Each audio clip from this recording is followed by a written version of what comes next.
ரிஷப ராசியில் பிறந்தவர்களுக்கு இன்றைக்கி எப்படி இருக்க போகுது அப்படின்னு பார்த்தீங்கன்னா, இன்றைக்கி உங்களுடைய ராசிநாதன் 7ஆம் இடத்தில் அமர்ந்து ராசியை பார்ப்பது மிகச்சிறப்பு. முயற்சி ஸ்தானாதிபதி 3ஆம் இடத்தில் இருந்து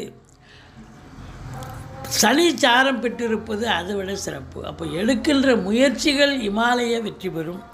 மற்றபடி உங்களை பொறுத்தவரையிலையும் 2ஆம் இடத்து அதிபதியும் புதன் 7இல் இருப்பது மிக மிக சிறப்பு. எதிரிகளால் எந்த ஒரு பிரச்சனையும் இருக்காது. கூட்டு தொழில் செய்கிற இடத்துலையும் தொழில் பண்ணுற இடத்துலையும் நல்ல நம்பிக்கையான பணியாளர்கள் கிடைப்பார்கள்.